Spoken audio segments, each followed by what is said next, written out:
Oke, selamat pagi menjelang siang ya semua. Recording in progress. Eh, kita mulai kuliah kita hari ini. Mudah-mudahan suara saya terdengar jelas. Um, selamat, selamat pagi semua. Pagi, Pagi Pak. Pak. Selamat pagi, Pagi, Pak. Pak. Thank you. Selamat pagi Pak. Thank you. Saya lanjut materi pembahasan setelah minggu TS ya, yaitu di modul 13, mulai dari modul 13. Anda boleh diskusi, nanti boleh buat pertanyaan-pertanyaan yang ada di kolom, bisa via chat ya, atau Pak. raise hand langsung gitu ya. Oke, sekali lagi kalau ada pertanyaan boleh via chat dulu atau melalui raise hand. Ini saya yang lain sebelumnya di mute dulu ya, Sri Mahawira ya, tolong di mute tadi. Ria, kaget saya.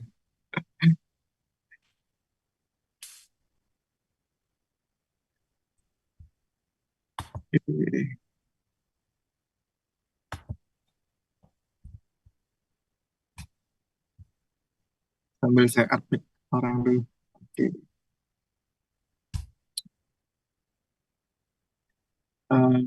Saya akan bantu mute Sri Mahawira, belum di mute, saya bantu mute kan. Devara juga ya. Oke. Omang Andika. Oke. Ya, udah mute semua. Ya, silakan nanti berinteraksi. Kalian boleh tetap aktifkan kamera kalau kalian mau. Dan yang terutama sih interaksi ya. Ada chat, bicara langsung, boleh langsung ya. Saya jadikan, oh, enggak bisa. Sorry. Wah, saya tunggu beberapa menit lagi ya sampai semuanya join ya, supaya saya enggak terinterupsi juga. Ada di antrian room join.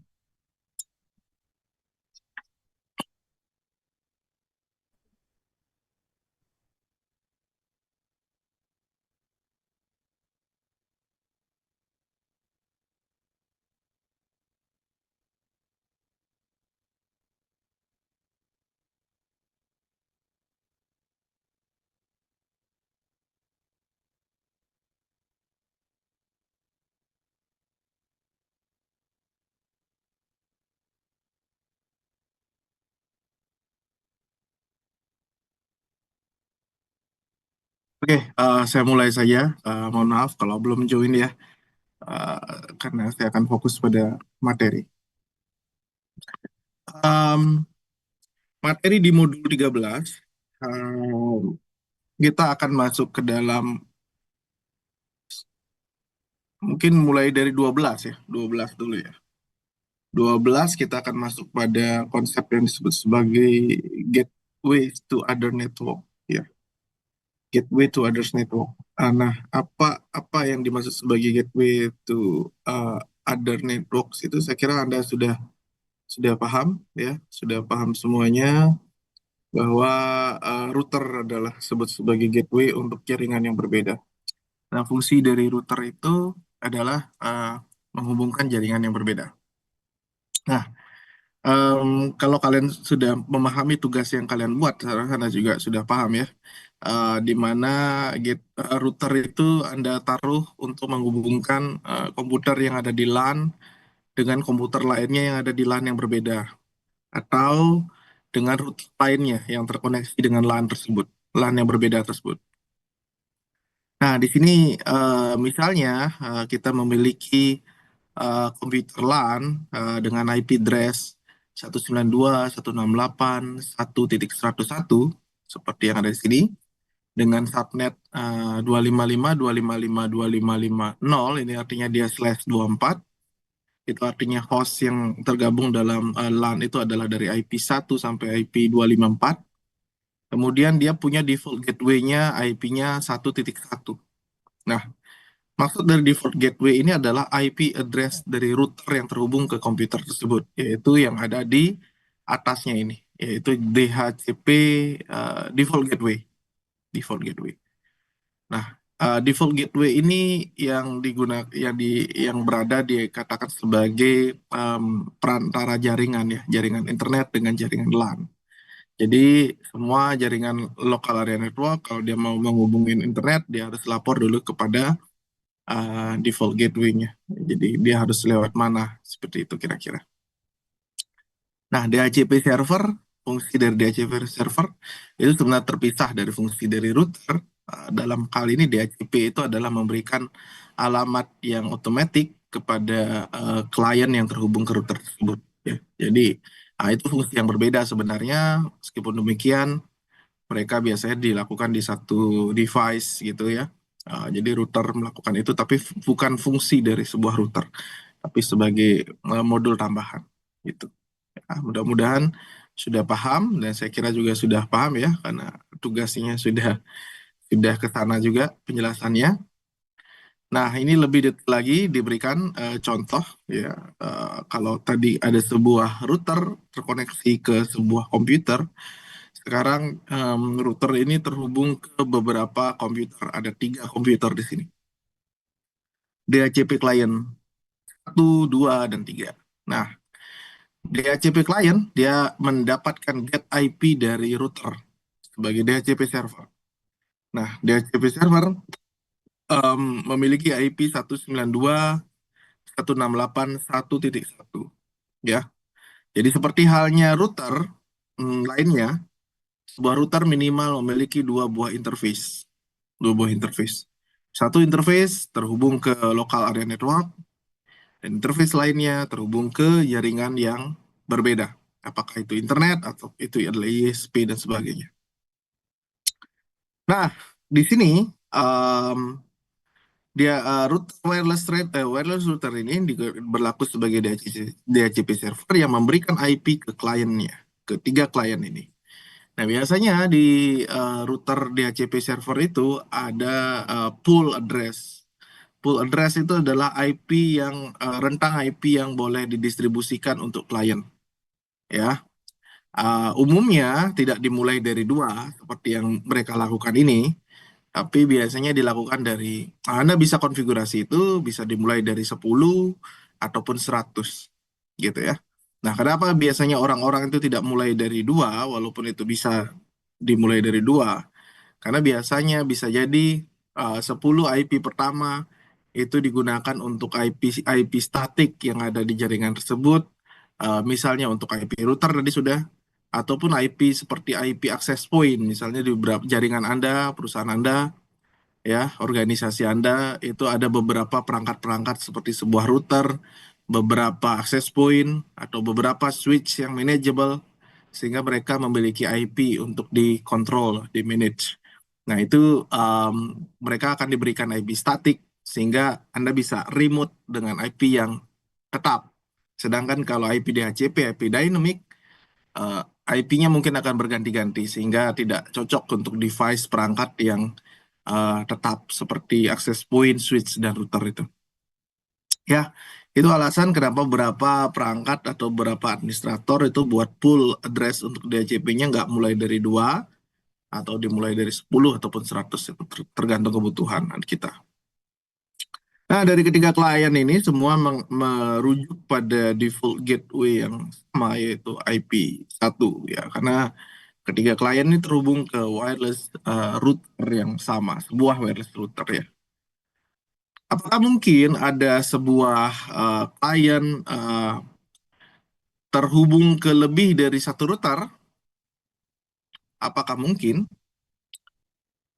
Bisa jadi. Walaupun ini jarang jarang jarang kasusnya seperti itu ya. Jadi tentu saja satu LAN itu satu komputer terhubung dulu ke switch. Namun dari switch bisa jadi dia terhubung ke router A dan router B. Apa mungkin kliennya dikonfigurasi gateway-nya ke beberapa router gitu? Bisa jadi. Namun dia tetap memiliki default gateway. Default gateway Ya, kalau di Windows tidak ada gateway hanya satu ya, tapi kalau kita kliennya adalah Linux dan kita bisa konfigurasi itu, tentu ada default gateway, adalah gateway utama, tapi ketika default gateway-nya mati, dia akan bisa dibawa ke gateway cadangan-cadangan seperti alternatif-alternatif lainnya, gitu ya. Kasus ini jarang sekali. Ya, kasus ini jarang kalau dari sisi klien, tapi kalau di core network itu umum sekali. Core network adalah contohnya adalah beberapa router yang ada di tengah-tengah jaringan, itu umum sekali. Kita memberikan beberapa alternatif routing gitu ya. Oke, mudah-mudahan sudah dipahami. Di sini ada sedikit quiz. Siapa yang bisa bantu saya jawab pertanyaan ini? Silakan raise hand dan kalian sampaikan ceritanya. Siapa yang mau bantu saya jawab? Silakan.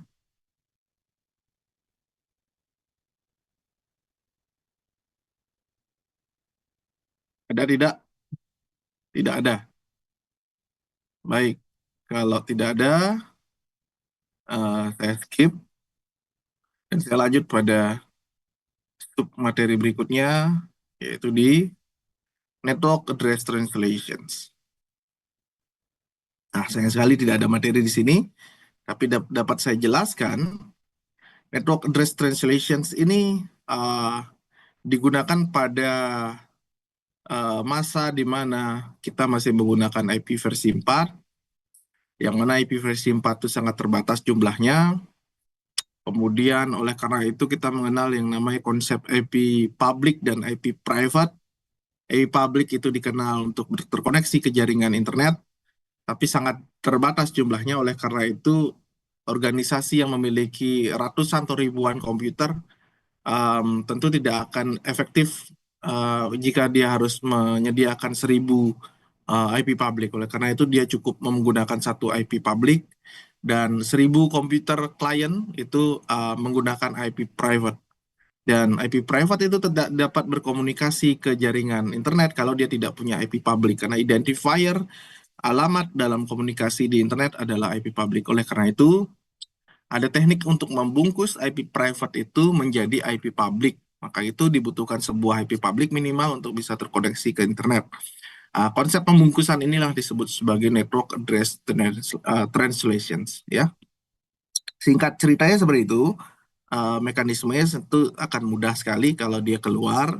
Namun kalau dia ke dalam, kalau dia keluar, simpel aja, komputer klien itu dibungkus dengan IP public, ya, IP address private dibungkus menjadi IP public. Jadi google.com, kalau kalian sedang mengakses google.com gitu yang ada di internet, maka dia akan mengenalnya bukan pada IP private tapi IP public, sebuah IP public perusahaan itu yang dia kenal. Walaupun mungkin ada 1.000 orang yang mengakses Google, dia akan mengenal, Google akan mengenal sebuah IP address saja yang terhubung ke dia. Namun ketika dia dibalikkan sebagai respon dari Google, maka Google harus tahu uh, yang mana dari 1.000 komuter itu yang ingin direspon.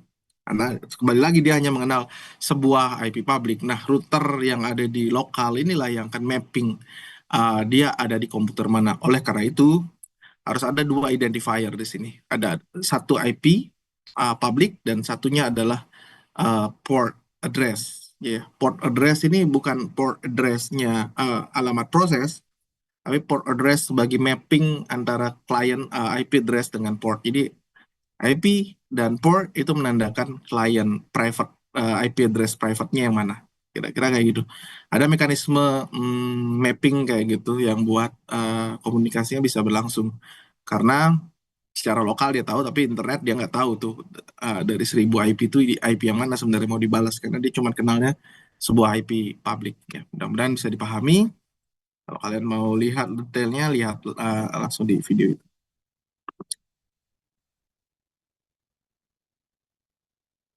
Oke, dan ini adalah ya contoh saja sebenarnya, ya.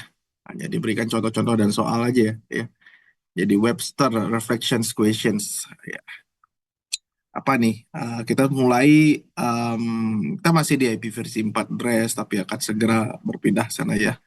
dan ada beberapa masalah-masalah yang mungkin timbul dari IP address 4 itu seperti tadi kita bilang keterbatasan jumlah IP gitu ya. Kemudian kita beralih ke IP versi 6 dan isunya adalah bagaimana migrasi itu dilakukan gitu ya. Oke. Sebuah pertanyaan. Komputer has sent. Sebuah komputer harus mengirim paket ke suatu tujuan di lokal area network sama. Bagaimana paket itu akan dikirimkan? Ada yang mau bantu menjawab? Oh, Aditya Chandra, silakan Aditya. Eh, ya pertanyaan tadi barusan kan komputer harus mengirim di network lokal area network yang sama. Jadi paketnya akan langsung dikirim ke hostnya tersebut. Soalnya nggak perlu dikirim ke default gateway dulu dan nggak perlu diteruskan ke default gateway dan ke extra network. Dan kalau ada router cuma bakal ya intinya bakal langsung ke destinasi tersebut, gak usah lewat default gateway gitu Pak. Yes, good job. Terima kasih Aditya. Kelas berapa Aditya? Kelas apa dan NIM berapa? Kelas B Pak, NIM 092. Ya, benar. Aditya sudah menyampaikan dengan baik bahwa eh, ketika komputer ingin mengirim paket ke komputer lain yang ada di satu LAN, maka dia apa yang akan dia lakukan? Dia tidak akan menghubungi default gateway karena dia akan selesaikan di layer paling bawah, data link layer yang terkoneksi ke switch. Dan gateway router itu ada di network layer. Jadi dia tidak sampai router. Ya, benar sekali. Jadi jawabannya yang mana ya? The packet will be sent to the default gateway first. Salah, salah ya. The packet will be sent directly to the destination host. Ya, itu jawabannya karena dia langsung. The packet will first be sent to default gateway. Salah. The packet will be sent only to default gateway. Salah juga. Jadi kalau udah ada dikirim ke gateway, dia salah. Ya, good job. Oke, pertanyaan kedua. Pada umumnya, network device yang mana ya yang akan melakukan NAT untuk corporate environment? Ada yang Aditya bisa tahu, bisa menjawab. Komang Krisna ini. Komang Krisna silakan, Komang Krisna, NIM 29. Izin Pak, sebelum perkenalkan saya Krisna dengan NIM 029 dari kelas E. Mungkin berdasarkan penjelasan tadi juga dan mungkin saya pernah mencoba itu untuk kita melakukan NAT itu bisa dilakukan di perangkat router Pak. Mhm. Gitu. Kamu coba Ya, uraikan sedikit NAT, apa itu NAT NAT sebagai itu review. Network Address Translation, jadi dia berfungsi itu untuk mentranslasikan IP misalnya dari IP private ke IP public gitu Pak. Oke, oke, thank you, Komang Krisna. Wah, ini banyak pertanyaannya. Habis jawab pertanyaan aja, kita acak aja ya. Ting. Oke, thank you ya. Baik, ini Komang Krisna, satu lagi pertanyaan nih. Sekalian kamu aja jawab tentang NAT masih. Apa tujuan dari NAT? Kamu jawab yang mana? Itu mentranslasikan dari IP private ke IP public Pak. Yes, translating a private IP address to public register IP address. Oke. Ya, fungsi dari NAT seperti dengan singkatannya ya, T-nya adalah translation sih ya. Pasti jawabannya adalah mentranslasikan. Terima kasih, Komang Krisna.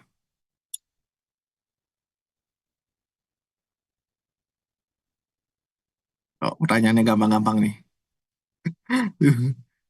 Kita cari yang lebih banyak bisa menjelaskan. Sudah ya, sudah mudah lah semua ini. Apa device yang digunakan untuk penghubung? Ya, wireless router, ini sangat jelas sekali ya. Default home wireless router yang menyediakan DHCP itu siapa? The default configuration on home wireless router yang menyediakan which type of. Ini apa nih ya, Mang Krisna ya? Sebentar. Jadi, Itu private IP, Pak. Private IP. Iya, Oke, karena dia jaringan lokal maksudnya ya. Di lokalnya iya. menggunakan private IP. Oke, terima kasih Komang Krisna. Kita akan lanjutkan di submat modul berikutnya sekarang. Jelaskan tentang ARP proses.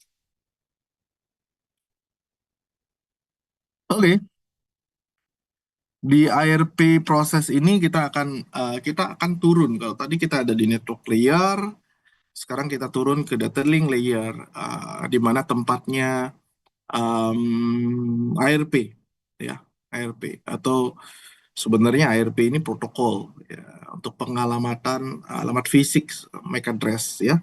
Tadi kita ada di network layer, tempatnya IP address. Sekarang kita ada di data link layer, tempatnya MAC address gitu. Jadi tujuannya adalah kita bisa membandingkan antara alamat fisik, alamat hardware, dan alamat logic atau IP address. Kemudian ada broadcast containment, menjelaskan kenapa broadcast itu dilakukan di jaringan dan apa tujuannya, kira-kira seperti itu. Ya, oke.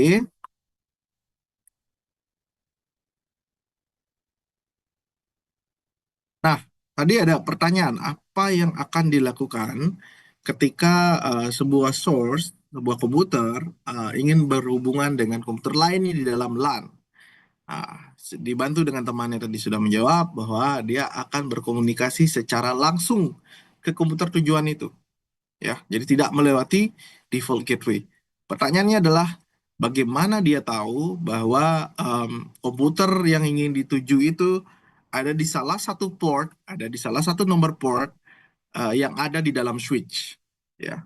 Karena dia perangkat keras kan, dia tidak bisa melihat. Bagaimana dia bisa tahu kalau yang dari port 1 yang terhubung ke sumber pesan akan diteruskan ke port 10 yang ada di komputer tujuan. Maka di switch itu ada yang namanya tabel, ya. Ada tabel MAC address, ya. Di switch layer 2 physical address itu ada namanya tabel Ethernet MAC address. Di sana menyimpan mapping antara nomor port dengan apa namanya port dengan MAC address-nya. Kira-kira kayak gitu. Oleh karena itu switch akan mengetahui setiap port itu terkoneksi ke MAC address yang mana. Itu mekanismenya. Dan bagaimana switch bisa mengetahui? Bagaimana switch bisa mengetahui port itu terkoneksi ke hardware MAC address yang mana? Nah, di sanalah fungsi dari broadcast yang dilakukan di awal itu, ya. Jadi kalau Anda melakukan paket tracer, simulasikan jaringan lokal, kemudian Anda ping, atau Anda kirim paket, komunikasi pertama akan selalu gagal. Jadi dia akan lost di awal. Kenapa dia lost? Karena paket pertama tidak mengetahui di mana persisnya komputer tujuan itu berada meskipun ada di sebuah local area network. Kenapa? Karena switch-nya belum punya mapping MAC address-nya. Nah, pada saat dia gagal itu, dia sedang melakukan broadcast. Mengirimkan semua paket ke semua klien yang terhubung oleh switch tersebut. Kemudian semua klien itu akan merespon. Jadi seperti hal biasa di konsep jaringan komputer, ada request, ada respon. Mengirimkan SYN ACK, dan mengirimkan SYN balik untuk dapat berkomunikasi. Itu namanya three-way handshake. Nah, respon itu adalah berupa paket respon, seperti halnya respon itu dilakukan dalam bentuk paket data, dan paket data itu punya header dan body. Di header itu ada informasi tentang source IP, source port, destination IP, destination port, dan sekaligus informasi itu disimpan oleh switch, ya. Jadi sekarang switch sudah tahu port itu terkoneksi ke MAC address berapa. Nah, dan switch sudah bisa membuat tabel pemetaan dari setiap port dengan MAC address-nya, sehingga pada komunikasi berikutnya ping kedua sudah tidak loss lagi karena switch sudah bisa langsung memapping pengiriman paket dari satu sumber ke tujuan dalam satu LAN atau satu switch itu. Gitu. Itu kalau kalian amati dengan paket tracer akan selalu gagal di awal pada pertama kali, tapi untuk ping kedua, ketiga, keempat, misalkan 4 kali itu kalau di Windows ataupun di paket tracer pun seperti itu, dia yang pertama gagal, ketiga dan keempat sampai dengan kedua sampai dengan keempatnya kan oke gitu ya. Kalau konfigurasinya bagus. Destination on remote network. When the destination IP address, ketika tujuan IP address is on remote network, di jaringan yang berbeda gitu ya. Destination MAC address will be address of the host default gateway. Jadi dia mentoknya cuman sampai apa router ya, gitu ya.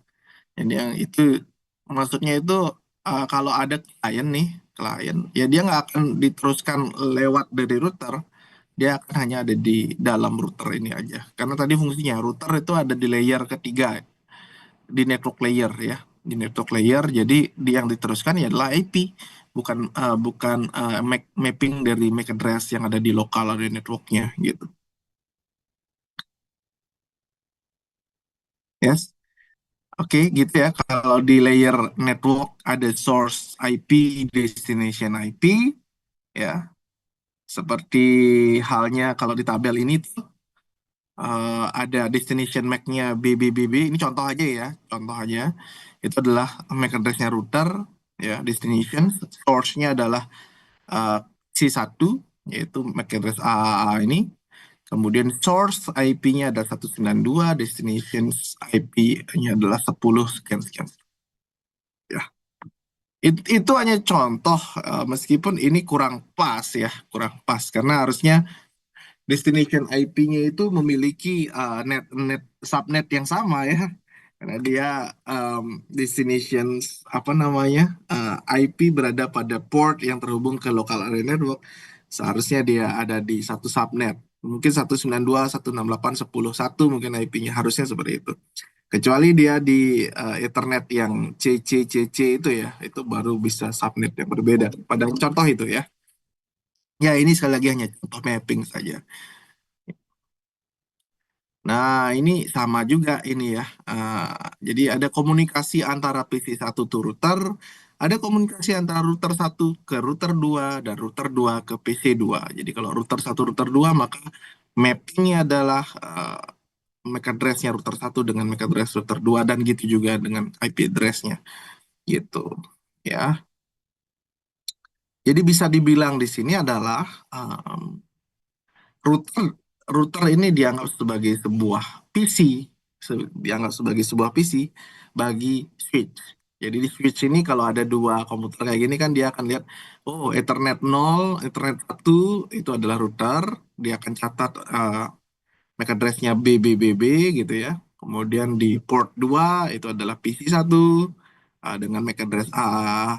Tentu switch tidak akan peduli itu sebagai PC atau sebagai router, dia nggak akan peduli fungsionalitasnya. Dia hanya peduli berapa MAC address yang terkoneksi ke masing-masing port yang ada di switch gitu ya. Ini kata kunci adalah switch. Beda dengan teknologi sebelumnya. Switch itu teknologi sebelumnya disebut sebagai hub. Jadi HUB gitu ya, hub gitu tulisannya ya. Pada hub itu dia tidak ada konsep mengingat MAC address yang terkoneksi. Alatnya sama tuh, bentuknya sama, kotak, ada berapa port, gunakan untuk topologi star atau local area network. Tapi dia nggak bisa mengingat. Nah, karena dia tidak bisa mengingat, yang dilakukan dari hub itu adalah membroadcast ketika ada misalnya ada 100, ada 20 komputer yang terkoneksi ke hub.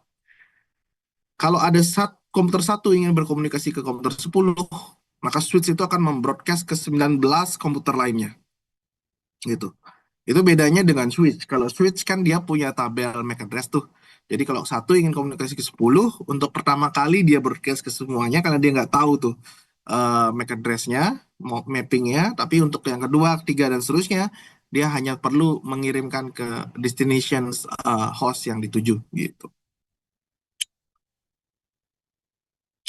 Ini konsepnya sama aja, sekarang ada internet, cuman gitu aja bedanya ya. Kita skip saja. Oke, mudah-mudahan Anda sudah paham bahwa MAC address dengan IP itu berada pada layer yang berbeda dan fungsinya masing-masing ya. MAC address Ini adalah alamat fisik yang biasanya bekerja di data link layer. Device yang terkait di sana adalah switch. Sedangkan IP address itu adalah ada di lapisan network layer. Dan alat yang ada di sana adalah router. Gitu ya.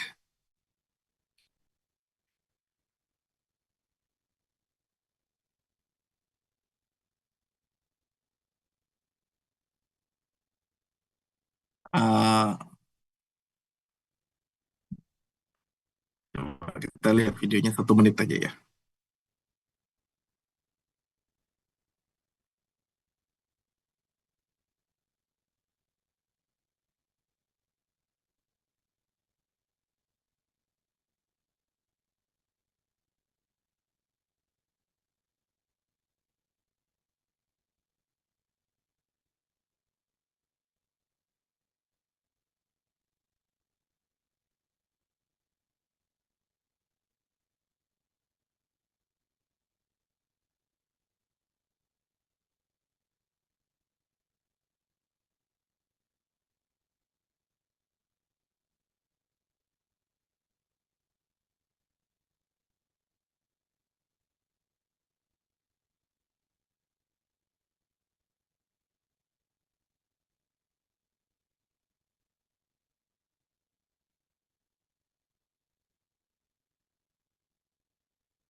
Ini yang saya bicarakan tadi di video ini, bahwa ketika pertama kali PC 1 itu nggak tahu PC 2, 3 itu ada di mana di switch ini. Maka yang dia lakukan adalah membroadcast gitu, membroadcast ke semua klien yang ada. Itu hanya dilakukan pertama kali ketika switch tidak punya tabel portnya, tabel MAC address. Tapi ketika dia sudah punya, dia cukup mengirimkan ke satu. Beda dengan ceritanya kalau di hub. Kalau di hub selalu dia akan di itu. Nah, kalau ada router ini akan menyaring broadcast itu tidak dilakukan. Ya, jadi broadcast hanya terjadi di dalam satu local area network. Ya, ini video dari penjelasan saya tadi sebenarnya sudah dijelaskan. Ya. Nah, ini seperti ini ada router di tengahnya, broadcast hanya terjadi di sales, di dalam marketing, dalam production. Jadi komunikasi broadcast itu tidak akan bisa lintas router karena memang layernya berbeda ya. Ya. Ada di layer yang sama, dulu ada namanya bridge, jembatan. Bridge itu jembatan itu menghubungkan segmen yang berbeda di satu jaringan. Jadi kalau router kan jaringan yang berbeda tuh, bukan segmen dia namanya subnet yang berbeda. Kalau bridge itu segmen yang sama, segmen yang berbeda tapi satu jaringan. Nah, dulu zamannya waktu hub belum ada switch, broadcast tuh banyak banget dan broadcast itu uh, ibaratnya tuh paket sampah tuh. Karena kan terlalu banyak paket dikirimkan dalam jaringan padahal cuman yang tujuannya cuma satu orang tapi ada 50 klien 50 dikirimkan. Dan ini sangat uh, membuat jaringan bermasalah.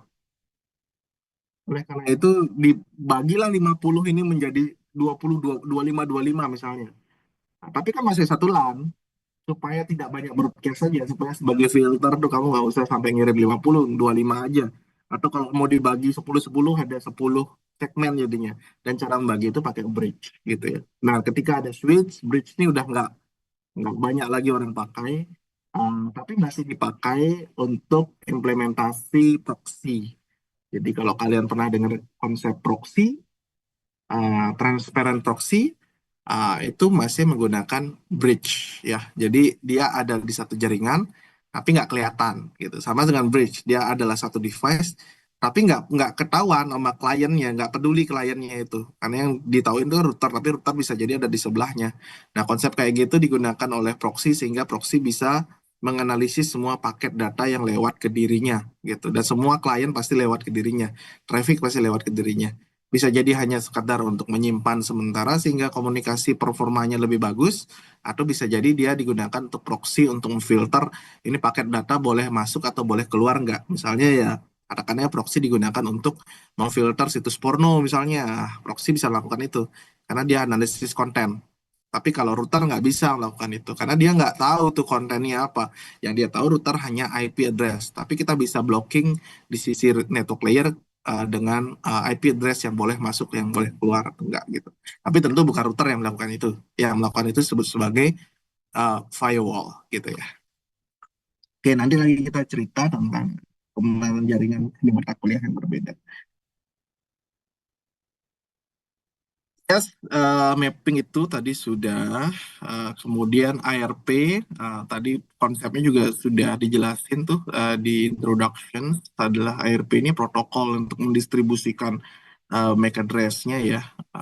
Saya kira nggak perlu lagi kita bahas itu. Oke, tuh seperti itu. Ada summary-nya kah? Questions-nya aja. Summary-nya, sometimes host harus mengirimkan pesan, tapi but it only knows the IP address of the destination device. Jadi pesan baru bisa dikirimkan kalau kita tahu alamat IP address tujuan. The host need to know the MAC address of that device. Jadi host perlu tahu juga selain IP address adalah alamat MAC address-nya. The MAC address can be discovered using address resolutions. Jadi MAC address itu nggak kita set pada saat pengiriman, tapi dia ditemukan dengan konsep address resolutions atau tadi sebut protokolnya ARP. There are two primary address assigned to device on a Ethernet LAN, yaitu adalah physical address disebut sebagai MAC address dan logical address disebut sebagai IP address. Ya, kira kayak gitu ya, itu tentang MAC dan IP. Jadi layernya beda.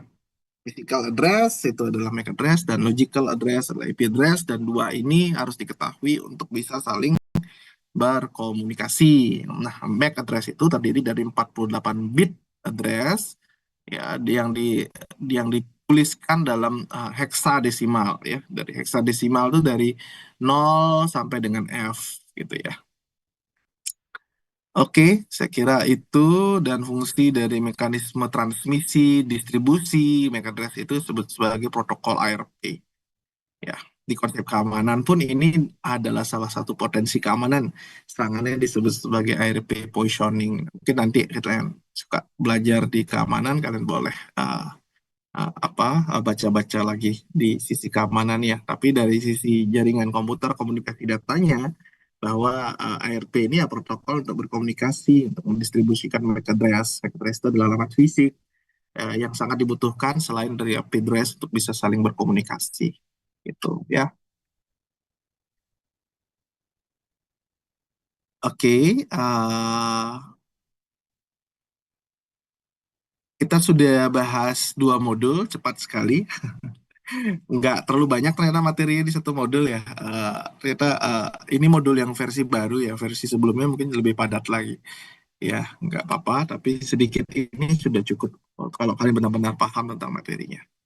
Tadi kita udah bicara gateway di modul 12, kemudian yang ke-13 ini ada ARP proses ya.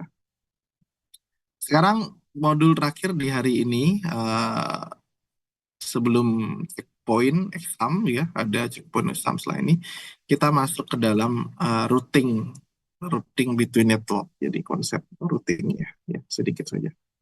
Nah, apa yang akan dibicarakan di sini? Saya kira juga Anda sudah paham seharusnya, karena ini juga masih bagian dari tugas yang terakhir Anda buat. Tugas terakhir Anda buat, Anda membuat satu LAN, beberapa LAN yang dihubungkan dengan router. Nah, itu bisa terhubung kalau kalian bisa paham konsep dari routing, ya. Minimal static routing, gitu ya.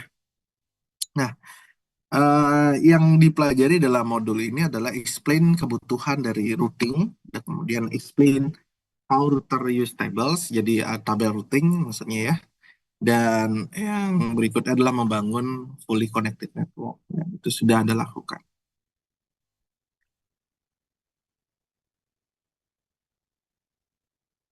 Oke. Anda masih ingat konsep dari layer, 4 layer, application layer, transport layer, network layer, physical atau detailing physical layer. Kalau dijadikan satu seperti itu ada 4 layer. Tapi beberapa referensi memisahkan antara detailing dengan physical. Nggak masalah. Paling tidak 3 layer di atasnya itu masih sama ya. Nah, dari application layer ini adalah membuat data. Itu kayak aplikasi Zoom, aplikasi Webex, itu dia create data. Data dikirimkan, kalau Anda sadar tuh kita bicaranya dari akhir ya.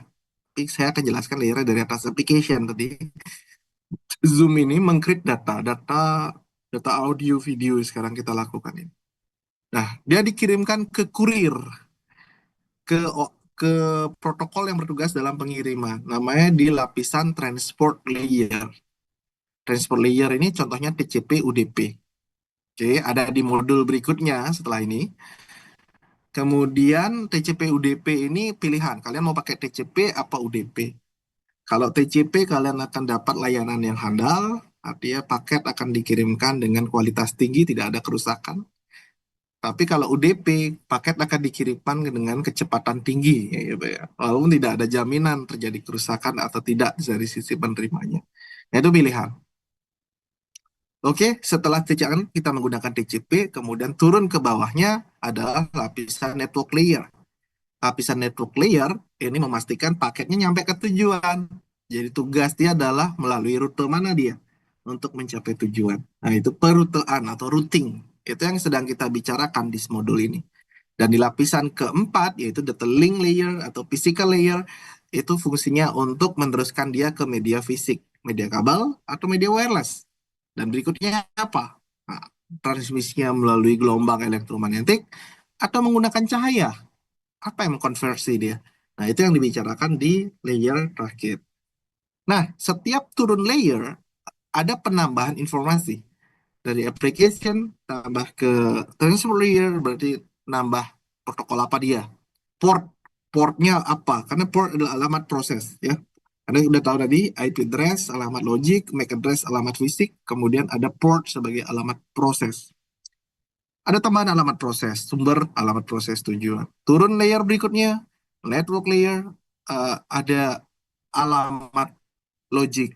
Turun layer berikutnya, ada alamat MAC address. Di mana disimpan ini? Tadi saya bilang, dia disimpan di dalam header.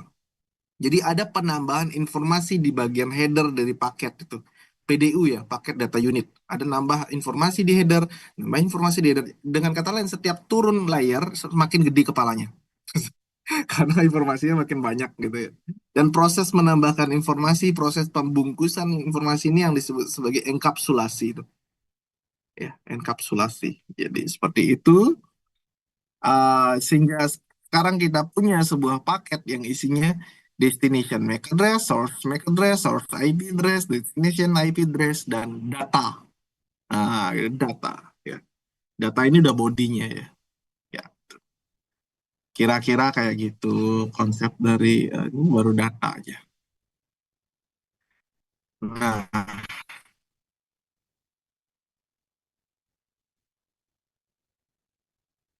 nah ini konsep dari jaringan yang sangat sederhana ya. Jaringan sederhana sekali. Ada 2 LAN, LAN-nya dihubungkan oleh switch 0, switch ke 0, dan LAN kedua oleh switch 1. Kenapa kita bisa lihat ini 2 LAN yang berbeda? Anda bisa lihat subnetnya beda banget ya. Yang satu adalah kelas A 10.121 sekian /8, bahkan subnetnya jauh banget. Yang di sini kelas B dengan IP 172.16 sekian ya /16 ya. Jelas ini adalah subnet yang berbeda atau network yang berbeda. Nah, untuk menghubungkan network yang berbeda ini tidak hanya menggunakan switch, tapi juga harus membutuhkan router. Fungsi dari router menghubungkan network yang berbeda, gitu ya. Nah, bagaimana caranya LAN A yang di kiri bisa berkomunikasi dengan LAN B yang di kiri? Maka tiap klien ini pertama harus terhubung ke routernya sebagai default gateway gitu kan ya. Jadi setiap klien ini pasti memiliki default gateway-nya si router pun yang ada di sini. Tapi jangan kira IP default gateway yang di LAN A dengan LAN B ini sama, tidak ya. sama-sama router tapi default gateway-nya berbeda karena router gateway punya dua Ethernet dan masing-masing Ethernet adalah satu network dengan LAN-nya gitu. Dengan LAN di bagian kiri atau di bagian kanan gitu ya. Nah, ini contohnya aja konsep ada dua jaringan dengan IP seperti ini. Yang tadi saya udah bilang default gateway ya. Tadi kita udah paham semua. Misalnya kalau di sini IP-nya 192, 168, 1 sekian, maka default gateway-nya mestilah satu jaringan dengan LAN itu gitu ya. Ini kasih contoh aja kayak gini. Host 1, host 2, host 3, IP-nya 123, gateway-nya adalah 254. Masih satu jaringan. Kita lihat di 3 oktet pertamanya masih sama. Tapi di oktet keempat itu adalah IP host, nah itu yang berbeda ya. Untuk subnet max 255, 255, 2550. Itu ceritanya kayak gitu.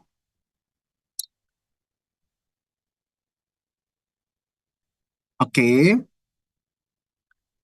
So, ada kasus kayak gini. Apakah ada yang bisa bantu saya menjelaskan berapa default gateway untuk masing-masing host? Ada 3 host di sini. Ada H1, H2, dan H3. Ada yang bisa bantu? Please raise hand. Yes, Jovita ya. Jovita, saya lupa tadi pertama kali yang raise hand Jovita. Kalau saya tidak salah namanya. Sekali bilang. Jovianka ya. Jovianka, sorry, Jovianka. Silakan Jovianka. NIM 62 kelas apa ya? Saya NIM 62 kelas B, Pak. B ya. Silakan Jovianka. Jadi di network ini setiap host itu terkonek pada router yang sama, tetapi pada port routernya yang berbeda gitu. Nah, dari setiap port dari router itu kan berarti beda-beda networknya. Nah, di host pertama atau host 1 ini default gateway-nya berarti dia adalah 192.168.1.1 karena dia pada private network 192.168.1.0. Lalu untuk host kedua default gateway-nya itu 10.0.0.1 karena dia pada network 10.0.0.0. Dan host 3 ini default gateway-nya 172.16.0.50 karena dia pada dia pada network 172.16.0.0. Jadi seperti itu, Pak. Ya. Terima kasih Jovianka, jawabannya sudah benar ya. Terima kasih. Lanjut lagi, ada beberapa pertanyaan. Pertanyaan ini sebenarnya sudah dijawab ya tadi oleh Jovianka semua ya. Terima kasih. Oke, kita lanjut lagi. Mungkin nih Jovianka, pertanyaan keempat nih. Coba dijawab. Apa jawabannya Jovianka? Jelasin dikit. Oke, ini a host will send a packet to the default gateway when dia ada beberapa opsi dan jika kita lihat yang pertama the destination IP address is on a different network. Nah, ini benar. Jadi kalau misalnya dari suatu host pengen mengirim pada host di network yang beda, dia akan mengirim paketnya pertama ke routernya terlebih dahulu, lalu routernya akan memforward ke destinationnya itu. Lalu yang all packets, when all packets, itu nggak ngerti ya. Jadi yang kedua pasti salah. Yang ketiga, it does not receive an ARP reply. Ini salah karena dia pasti akan mereceive ARP reply. Jadi kalau misalnya dia pada host yang sama mengirimnya, maksudnya pada network yang sama mengirimnya, dia akan menerima ARP reply-nya itu dari dari host lain pada network samanya tujuannya itu. Tapi kalau misalnya nggak ada di network yang sama tujuannya, berarti dia akan menerima ARP reply dari default gateway-nya. Jadi ada dua kemungkinan saja. Lalu yang terakhir ini the source IP address is on a different network. Ini sepertinya yang sangat tidak mungkin ya. Jadi source IP address-nya, ini mungkin bisa jadi benar kalau misal konteksnya dia ingin reply atau mengembalikan misalnya suatu server menerima lalu source-nya itu dari network lain. Nanti dia akan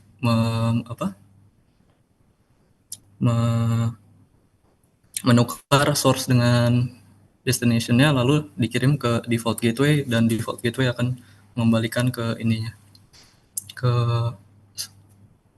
misalnya komputer yang meminta websitenya seperti itu. Tapi dari ini jawaban yang paling benar itu yang pertama ya. Ya. The destination IP address is on a different network.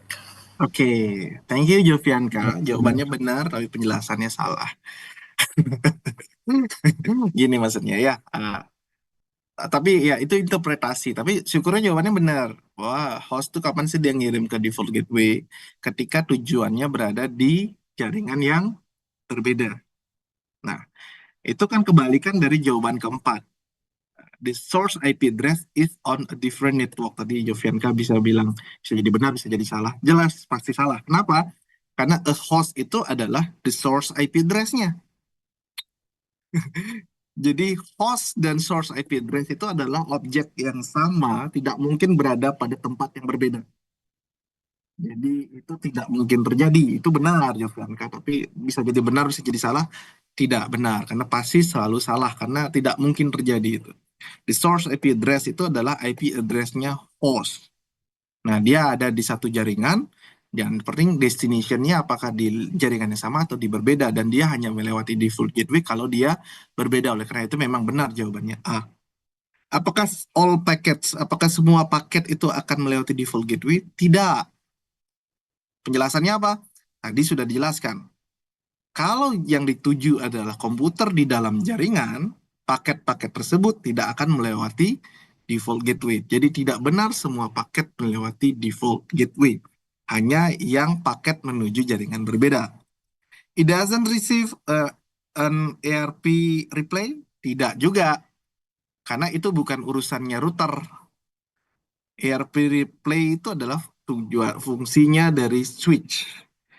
Ya, dan ya seperti itu. Jadi ini kondisinya ketika broadcast di mana mapping MAC address-nya tidak terjadi. Jadi bukan urusannya si router yang sebagai default gateway-nya.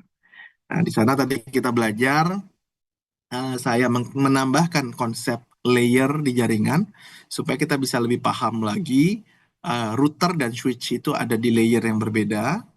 Ya, router ada di layer lebih atas daripada switch, router ada di layer network, switch ada di layer data link atau physical.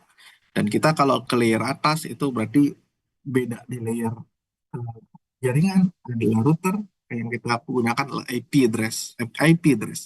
Sedangkan yang di layer bawah itu adalah switch, yang ada di sana MAC address, protokolnya ARP. Jadi nggak mungkin ARP masuk ke dalam urusannya network layer. Itu udah beda layer dia. Nah, pemahaman-pemahaman kayak gitu ya, dari teori kita kaitkan ke pemahaman, syukur jawabannya benar. Tapi lepas dari itu saya berharap konsepnya juga kalian bisa nangkep gitu. Sehingga ya barangkali nanti ada yang kerja di teknologi di perusahaan komunikasi masih bisa digunakan ilmu ini. Ya, sekarang jarang soalnya.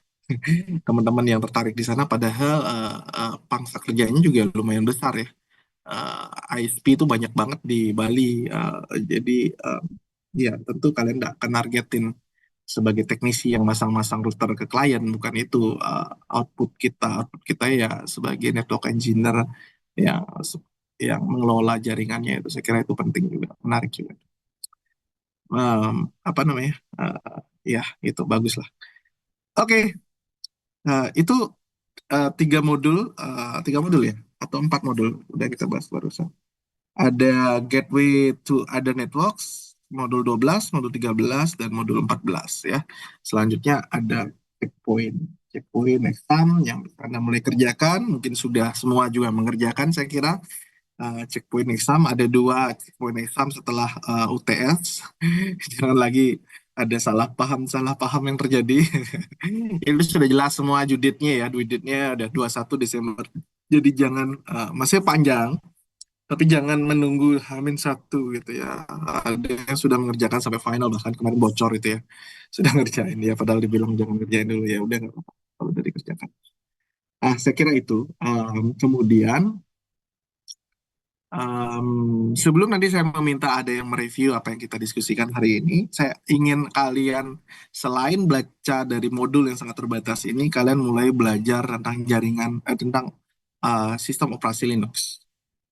Karena nanti tugas keduanya berkaitan tentang sistem operasi Linux yang mungkin akan saya berikan di 2 minggu sebelum mata kuliah berakhir. Kira-kira di Desember minggu kedua kira-kira akan dikasih proyeknya. Jadi sampai dengan itu saya berharap kalian sudah cukup memahami tentang sistem operasi Linux yang harusnya sudah Anda dapatkan di operating system. Kemudian yang harusnya kalian pelajari adalah perintah-perintah dasar Linux, command line. Jadi tidak dengan GUI. Anda akan menggunakan nanti Linux Ubuntu server. Jadi lebih sederhananya pakai itu dan cukup stabil dan ringan juga. Sehingga Anda bisa installnya menggunakan virtual machine di laptop kalian. Jadi nggak usah dual boot. Kalau mau silahkan, tapi saya kira untuk eksperimen mata kuliah ini kalian bisa gunakan virtual machine aja. Itu ya. Itu pengantarnya untuk proyek tugas kedua. Mudah-mudahan nanti bisa diikuti semua, dilakukan secara berkelompok juga di kelompok yang sama. Oke, baik. Sebelum kita tutup perkuliahannya, saya ingin ada 1-2 orang, berharap ada yang ingin mereview, bercerita kembali apa yang sudah kita diskusikan, materi-materi apa yang sudah kita bahas bersama 3 modul ini. Ada yang mau, silahkan raise hand kalian. Saya tidak akan tunggu lama. Ada yang mau? 5, 4, 3, 2, 1. Baik. Oke. Aditya Chandra, satu-satunya yang raise hand. Silakan Aditya Chandra.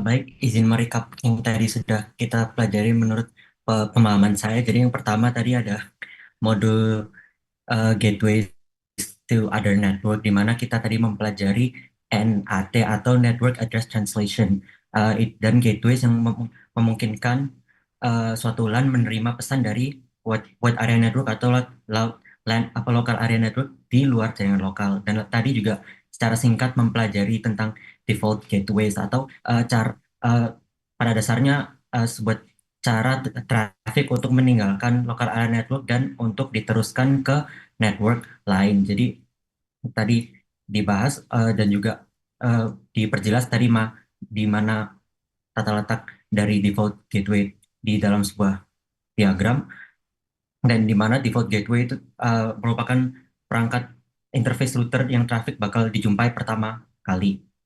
Dan juga tadi membahas tentang router sebagai batas antar jaringan, di mana wireless router nanti akan dianggap sebagai DHCP server yang dimana bisa dikonfigurasi untuk meng-assign alamat private ke host internal biar nggak bisa secara langsung diakses lewat internet. Nah, wireless router ini nanti akan memberikan IPv4 address ke host internalnya secara menggunakan DHCP server. Dan wireless router itu nanti akan jadi batas antara eksternal dan internal dari kedua jaringan. Dan dijelaskan tadi di wireless router tadi ada pool address. Dan lalu berlanjut ke mode berikutnya ada ARP process, ada address resolution protocol, di mana MAC dan IP, di mana MAC itu adalah physical address untuk komunikasi NIC to NIC di jaringan internet yang sama, dan IP tentunya adalah logical address tadi dijelaskan mengenai komunikasi di jaringan yang sama, di mana frame-nya jika di destination frame-nya jika frame yang terkirim jika kedua host di jaringan yang sama itu destination MAC-nya akan langsung ke alamat MAC yang dituju, alamat MAC yang ada di jaringan yang sama. Jadi berbeda jika frame-nya ingin terkirim ke jaringan yang ada di luar network, di mana kalau destination-nya ada jaringan yang berbeda, nanti destination MAC-nya akan bernilai default gateway-nya, dan dari default gateway itu nanti akan berubah lagi ke router yang alamat MAC router yang dituju, dan nanti akan sekali lagi berubah ke alamat MAC host yang dituju. Begitu prosesnya kalau nggak salah. Dan juga yang terakhir ada routing di antara network. Itu seperti namanya itu memecah-mecah jaringan dengan router, dan router menghubungin banyak layer 3 IP network dan mengatur lalu lintas pada layer distribusi. Nah, router ini memindahkan informasi dari lokal ke remote network pakai routing tables. Routing tables nggak peduli ada alamat host individu karena table cuma ada network ID. Nah, router nanti bisa secara dinamis info router ke router lain dalam jaringan atau secara statis dikonfigurasi oleh admin. Dan tadi sempat disinggung juga tentang TCP dan UDP, Transmission Control Protocol, untuk mastiin data yang terkirim sampai ke host. TCP ini koneksi komputer sebelum ada komunikasi. Ada juga UDP, User Data Protocol, itu lebih cepat daripada TCP, tapi berkemungkinan beresiko patah, tidak terkirim beberapa datanya. Begitu yang saya tangkap, Pak. Mohon. Terima kasih Aditya Chandra, dan terima kasih sudah mereview materi kita. Saya kira ini adalah akhir ya pertemuan kita hari ini. Sampai ketemu lagi di sesi berikutnya, live session berikutnya di minggu depan. Atau mungkin nanti saya akan informasikan dengan koordinator kelasnya ya. Terima kasih, selamat siang, selamat beraktivitas semuanya. Selamat siang, Pak. Terima Terima kasih kasih. banyak, Pak. Recording stopped.